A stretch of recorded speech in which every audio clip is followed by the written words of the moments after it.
नमस्ते दोस्तों, आपको आपकी चैनल रहस्यमय उड़ीसा में स्वागत करते हैं। उम्मीद है कि भगवान श्री जगन्नाथ जी के कृपा से आप सभी लोग सही सलामत होंगे। दोस्तों, क्या आप लोगों को पता है कलयुग में होने वाला महाभारत युद्ध कितने दिनों तक चलेगा और इस महायुद्ध में कौन भाग लेंगे? अगर आप इसके बारे में जानना चाहते हैं, हमारे साथ अंत तक इस वीडियो में जुड़े रहिए। जैसे कि आप सभी लोगों को पता है, द्वापर युग में महाभारत युद्ध हुआ था और इसका एक निश्चित अवधि जो कि 18 दिन तक रखा गया था, लेकिन वो 17.5 दिन में ही खत्म हो गया और भगवान ने सोचा जो आधा दिन युद्ध बच गया उसे मैं कलयुग के अंत समय में करूँगा। इस भीषण युद्ध में 4 सेनापति नियुक्त किए गए थे, भीष्म, द्रोण, कर्ण और शल्य। पितामह भीष्म सिर्फ 10 दिन तक लड़ पाए थे और उसके बाद छल से उनको मारा गया था। और फिर गुरु द्रोण जो 5 दिन तक लड़ पाए थे और उन्हें भी छल से मारा गया था। और उसके बाद अंगराज कर्ण जो कि सिर्फ 2 दिन तक सेनापति बन पाए थे और उन्हें भी भगवान श्री कृष्ण अर्जुन के द्वारा छल से मारे थे। और उसके बाद फिर जो महाराज शल्य थे वो आधे दिन तक हुए थे और उसके बाद महाभारत युद्ध की समाप्ति हो गई थी। जिन महावीरों के साथ युद्ध करना स्वयं देवराज इंद्र भी सोच नहीं सकते थे, इनका वध भगवान श्री कृष्ण ने छल से किया था। इसीलिए इन महावीरों की युद्ध करने की जो तमन्ना थी उसे पूर्ण करने के लिए भगवान श्री हरि, भगवान श्री कृष्ण उन्हें वचन दिया था कि ये जो द्वापर युग है ये युग तुम्हारा नहीं है। जब कलयुग चल रहा होगा, मतलब कलयुग अंतिम चरण पर होगा, तभी एक बहुत बड़ा युद्ध होने वाला है और इस युद्ध में तुम और एक बार आकर युद्ध करोगे और इसी युद्ध में तुम लोगों की जो मनोकामना है वो पूर्ण हो जाएगी। द्वापर युग में जो आधा दिन बच गया था वो इसी घोर कलयुग में 13 महीने तक चलेगा और ये संपूर्ण धरती विक्षिप्त प्राय हो जाएगा। आप लोगों के मन में प्रश्न होगा, युद्ध कौन सा जगह पर होगा? महापुरुष ने साफ साफ लिख दिया है, जुबरा ठारू जटणी एही मध्य युद्ध होइब पुणिल जाई फूल से तो प्रभुंको माया के जानी। इसका मतलब उड़ीसा में कटक में एक स्थान है, एक जगह है जिसका नाम है जुबरा और भुवनेश्वर में एक जगह है जिसका नाम है जटणी। महापुरुष ने लिखा है जुबरा ठारू जटणी, मतलब जुबरा से लेकर जटनी के बीच में महाभारत युद्ध होगा। और इसका प्रमाण देते हुए महापुरुष ने और एक बात कही है, उड़ीसा रे युद्ध स्थान कटकर चौद्वारटी जानल जाई फूल। इसका मतलब उड़ीसा में अगर युद्ध होगा तो ये युद्ध की शुरुआत होगी कटक की जो चौद्वार है उसी जगह से होगी। ये बात महापुरुष ने अपने ग्रंथ में जाई फूल मालिका में लिखा है। ये बात हम अपनी मन से नहीं कह रहे हैं।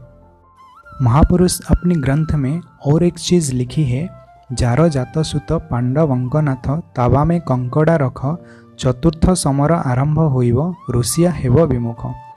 इस पंक्ति में महापुरुष 49 अंक के बारे में कह रहे हैं।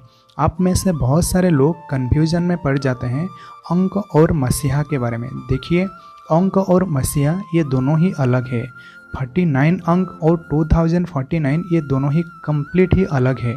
आप इसे इक्वल मत कीजिए, जिससे कि समझने में बड़ी दिक्कत आ जाती है। और यहाँ महापुरुष जिस 49 अंक के बारे में कहा है वो शायद अनंत माधव के 49 अंक के बारे में कहा है। आप इसे 2049 के साथ कंपेयर मत कीजिए। इस पंक्ति में महापुरुष और एक चीज़ कहा है, चतुर्थ समर आरंभ होइब रुषिया हेब विमुख।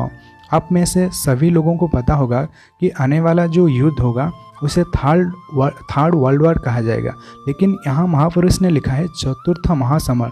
तो ये जो महापुरुष समर के बारे में लिखा है, ये कौन सा समर के बारे में लिखा है? क्या थर्ड वर्ल्ड वॉर के बाद और भी एक वर्ल्ड वॉर होगा? तो दोस्तों, इसे महापुरुष चतुर्थ महासमर इसलिए कहा है क्योंकि आप लोगों को पता होगा सत्य युग में एक महासमर हुआ था। उसके बाद फिर त्रेता युग में भगवान श्री रामचंद्र और रावण के बीच में एक महासमर हुआ था, जिसे कि हम सेकेंड वर्ल्ड वॉर भी कह सकते हैं। और उसके बाद फिर थर्ड वर्ल्ड वॉर जो हुआ था, मतलब तृतीय महासमर जो हुआ था, वो द्वापर युग में हुआ था, पांडव और कौरव के बीच में।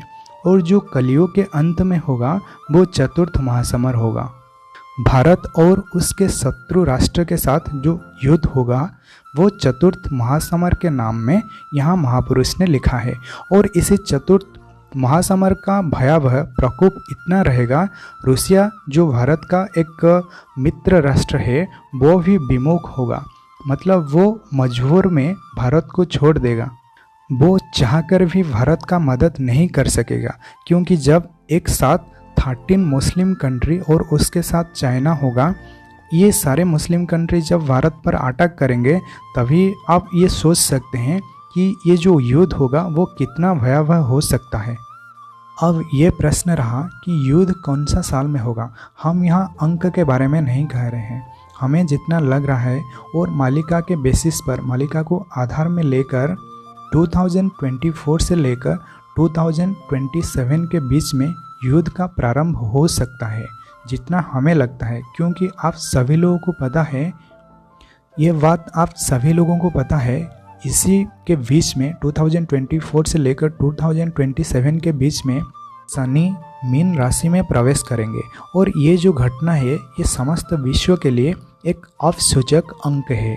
इसीलिए हमें जितना दूर लगता है कि 2024 से विश्व युद्ध का आरंभ हो जाएगा। क्योंकि और एक चीज़ मालिका में प्रमाण है कि जब अनंत माधव का 17 अंक होगा तभी इसी विश्व में सत्य का प्रकाश होगा। और अनंत माधव का 17 अंक मतलब 2024। इसी हिसाब से देखा जाए तो इस 2024 में शायद विश्व युद्ध हो सकता है। तो दोस्तों, उम्मीद है कि इसी वीडियो में आपको सारे जानकारी मिल गए होंगे और अगले वीडियो में हमारा मुलाकात फिर होगा। तब तक आप सभी लोगों को जय जगन्नाथ, जय पंचसखा, जय उड़ीसा, जय भारत।